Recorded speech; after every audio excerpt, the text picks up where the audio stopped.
Well, good to chat there to Jan Gomez. Spirits are high then in the early stages of this weekend. Hopefully they still are high.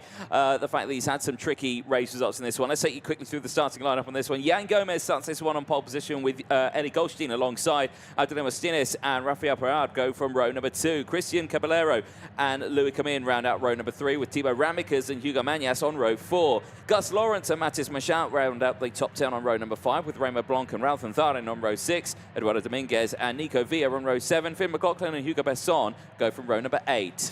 On row number 9, Conor Grant and Meliangelo are on that one. There's a problem out there for Marlon Vatta, which we'll catch up with in a moment. Sem van der Heijden and Eugenie Yaskov start on row 10. Oni Twisku and Soleil Knoll on row 11. Austin Gale and Julian Carmen start on the 12th row of the grid. Luke Taylor and Marcel Masiewicz start on row 13. Marlon Vatta was due to start on row 14, but obviously will not anymore. So it'll be Marco Piccolo on their own there on row 14. Alexander Ruta and Luis Aguiar on row 15. Juan Pablo Girard and Miguel Silva on row 16. Victor Kulmala completes the field of what will now be 31 runners, because Mark Piccolo also will not take the start. So scrub row 14 completely off the board. Tyres.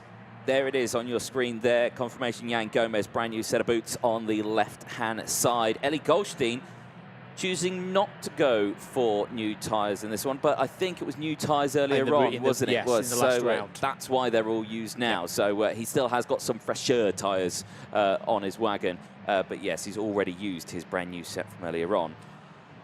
How big do you play this if you're Eli Goldstein? We've just seen in the last 2 races, P2 be able to sweep round the outside and lead coming out of turn 2. It's a bold move, it's a doable move, but it's risky. And if you're Eli Goldstein, you've not got any margin for error with the results that you've had so far this weekend. Turn 2 has seemingly been the Achilles heel for Eli Goldstein so far here at Zweira. Ready for the thoughts of Eli Goldstein right now. This has got a feeling of this is a big race for him. Yeah, this is an important one here now, and obviously had to really work for it earlier on, if you remember that race. So close, could only best a second place, though, after going wheel to wheel with Marcus Luzio. And the closest finish we've seen, this is fairly spread out. Is it going green? Yes, it is. We go green and racing down in towards turn number 1, and it's a good start from Gomez, who holds on to that lead, but he now has the door wide open, and I think that's Adriano Martinez who's going to send it down the inside. Yes, it is. There goes Eli Goldstein as well, and it looks like Rafael Perard also getting a good start on that one, and I think it's actually Rafael Perard who leads the way. Yeah, Perard got a super run from grid 4 as somebody is off to drivers left in the dust, switched across the inside line. I think Goldstein had to think about going around the outside, but just withdrew from trying to go side by side with Gomez off of turn 1, keep himself in the race. A wise move. Down the inside there, the 301 of Luis Coman going through, taking the 214 of Jan Gomez. That's a good move. Mustienes is in there as well, as Raul Zanzarin had a good start. Yes, he has had a very good start as Raul Zanzarin. The overtaking machine is on the move again. Yeah, Raul Zanzarin wheel to wheel with Thibaut Ramicas there and gets that job done now. He's under pressure a little bit just in the background there, but that, like you said, absolutely superb start there for the Spaniard. Here comes Thibaut Ramicas again with that slipstream. The rest of the drivers, Gus Lawrence right behind him, following that slipstream there as they go through. The same as the driver just behind there. That is, I believe, Conor Grant following as well. So it was Eduardo Dominguez who lost out on a fair few positions on that one, but it's still Perard who leads the way, and there's Adriano Martinez going for 4th place then. Good racing in these early stages. Yeah, Mustienes showing that form once again, currently sitting, well, before this race, sat 2nd in the points, trying to defend that 2nd place from Danny Caronini. That's a point back. It puts Mustienes back to 9 from 10. If he can gain another 3 positions, he will hold that 2nd place at the end of this round of heats. Meanwhile, back at the front of the order, Perard under pressure, a lot of pressure from Goldstein. Down the inside goes the 206. That's what we like to see from Eli Goldstein. Takes the lead of this race. Yeah, nice stuff there. Obviously, those used tyres that are only fresh this morning, scrubbed in, working well. nice to see. Perard with that new set, though, on the left-hand side. He has sported those the start of this race, is making those go to work here, though, as he sticks with Goldstein going in towards turn number 2. It's whether or not it can stick with him through this section here, through in towards turn 4 they go. If you start to lose it here, you won't be close enough for that slipstream on the start-finish straight, but these two are both broken away, though, from the rest of the pack. Louis Comin, who's gained 3 places in this race currently, is third in the 3:01. He's had a fabulous start to his race now as well. And Perada's not dropping off the back here from Goldstein. Absolutely sticking with it here. Racing with a lot of confidence this weekend is Perard. There is a warning flag for the 223. That is Selene Knoll. So that'll be +5 seconds for her, unfortunately. Latter stages of the 3rd lap. Goldstein leads, Perard second, but I'm intrigued to see what is the pace like of the 2 behind. Comine, Martinez, don't rule out Hugo Manias as well in 5th place. Don't rule out Thibaut Ramekes as well. Ramekes on the move, down the inside into turn 1, takes 5th place. Now we saw some very impressive overtakes from the young Belgian yesterday. That's another one in the book. Past Manias for 5th place. Is Manias going to have another go? No, I think he's just going to hold. Warning flag as well. This time to the 309 of Luke Taylor. So a couple of penalties coming in this one. Yep, certainly so. Ramekes on the move, though, and he's up into a good position in the early stages of this one. This is a little further up, Luis Coman and Adrià Martínez. And as you can see, that gap has come down considerably, and they are starting to scrap. And you know what? I would say that they're somewhat closing in on Perard and Goldstein just up ahead as well. No, I'd fully agree with that. They're working well together at this stage of the race. 4 laps down, 5 to go after this one. Thibaut Ramekes. My goodness me, how is he impressing this weekend? He seems to have taken it a step up after we last saw him at Valencia. That was his first weekend at the senior level here in the IAME X30s in the IAME Euro Series. We know about everything that he did in the juniors last year. Was 7th in the final here 12 months ago. This is a very impressive performance closing in on drivers that we know are in form. There it is, new fastest lap in the VDK Racing entry, 2:31, 1:03.489.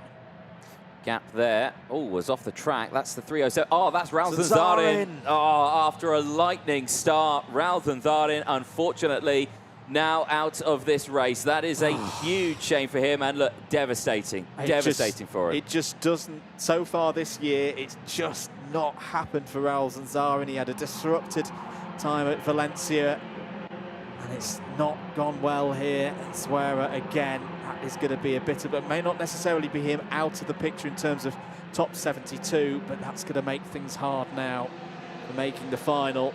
He's going to need to have a good run the rest of the competition if he's going to make that top 36 again. Meanwhile, back at the front, Goldstein coming under a bit of pressure now. Coman going down the inside of Perard for 2nd place, takes it pretty easily through turn number 2.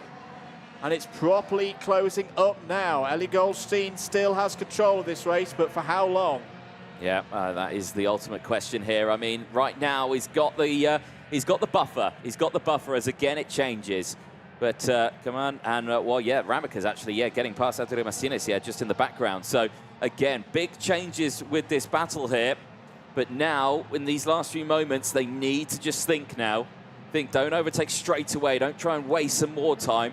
Now you've got yourselves in an order. Try and work on this one. Ramekes isn't going for it, though. He's going for the move. He's wasting no time whatsoever. But he knows that he can do that, though, because he has that slipstream advantage on the start-finish straight. Again, he can tuck right in. He'll get the bump draft now as well from Rafael Perard, who's right there behind him now. But look at just the distance he can gain away from this one. It's absolutely superb. And look at that gap just closed up. And he's even going to go for 2nd place here, wasting no time whatsoever. Gets past Luis Coman. And now he gets into 2nd place. Now, this is where we could see Ramekes and Goldstein go to battle. Ramekes, an experienced junior driver, now stepping up to the seniors, showing that he's an experienced senior driver now, but he's going to battle against a very experienced senior driver. Ellie Goldstein versus Thibaut Ramekes. What a fight that would be. We could see it here. This is one of the fights that we've been looking forward to all weekend. We're already going to get it in the heats. There was a move further back as well. Perard went down the inside of Coman, and I think Martínez and Manias have got through there as well. So Perard, I've been impressed with Perard this weekend, the attitude that he's taken of just getting out there, getting on with it, giving it his all. And he's shown that he's got the pace here for round one. Goldstein leads this race. I think the gap is going to be very telling at the end of this lap, lap number 7. What has Ramaker's got? What has Goldstein got? The gap is 0.7 of a second. And here comes Mustienes down the inside, takes third place away from Perard. Another great move. Perard's going to fight back though into turn 2. Mustienes has the speed. That's going to open the door for Hugo Manias, possibly into turn number 4. Manias down the inside, has the block pass. Lovely stuff again from Hugo Manias up to 4th. Yeah, indeed. Nice tactical overtakes there. Not wasting any time, not fighting too hard, just getting it done and moving up. Louis Command there as well, just sticking with it. Big check over the shoulder there for Perard, and here comes Louis Command down the inside, gets it done, no time wasted again, pushes it. Look at the body motion there from the drivers, and here comes, who's that? Is that Finn McLaughlin? Yeah, we've not said much about him. He's up to P6 now. He has flown through the field here. Finn McLaughlin up 8 positions, same as Hugo Besson. Hugo Besson is also just behind as well. He's battling away with the likes of Mathis Maschouts as well. So big moves happening all the way throughout this field. Going on to the last lap, Ramekers has closed the gap up to 0.5 of a second between himself and Goldstein. He is chasing him. It is coming down, but is it enough? Is it enough? He's right on the edge of being able to properly field a toe now. This first sector is big for Ramekers. If he can take another 1/10 of a second out of Goldstein, he's got to be thinking, if this is going to be changed, it's going to be right at the end. It's going to be over the line. Ramekers has got to be inch perfect through sector number 2 now. How much time did he take out? He didn't take any time out of Goldstein at all. Goldstein at the moment is doing enough. Goldstein had a big check over the shoulder there, going down in towards turn 5, thinking, wow, how did you get there? Where have you come from? Yeah, where have you come from? Right, okay, I've best sort myself out then and try and hold on to this position. And that's exactly what he's done then in these last few moments of this lap. Despite Ramaker's best effort there, it's a good result, but it's just not going to quite be enough. I'm looking forward to seeing what these two can do later on, maybe in this weekend. This battle's not over. It's checkered flag, it's Eli Goldstein, and that's what he needed. That is what Eli Goldstein needed after those bad results earlier on. A win on the cards is what he needed. That's why he's a former winner in this series. Really good performance from Eli Goldstein under a lot of pressure. Thibaut Ramekers, it's another second place. He really is impressing this weekend, and I think you're absolutely right, Anthony. That is a tasty proposition for later on in the weekend. Mustienes continues the good run of form that we saw at the start of the year. 3rd place for him, Manias 4th, Coman 5th, Perard 6th, and good to see Finn McLaughlin back up there as well. I haven't really seen him on the cameras much since the retirement in the final in Valencia, when another one of the drivers who arguably could have won that race was in the disrupted Q4. This is not giving this one up. Another solid top 10. The field rolling towards pit lane. We'll go into the lunch break shortly. And there they are into pit lane. Let's have a quick check through the provisional order. Goldstein, Ramekers, Mustienes, Manas, Coman, Perard, McLaughlin, Meerschout, Gus Lawrence up in the top 10 as well. They're completed by Hugo Besson. Jan Gomez 11th, Eduardo Dominguez 12th, Christian Caballero, Austin Gale and Connor Grant all inside the top 15.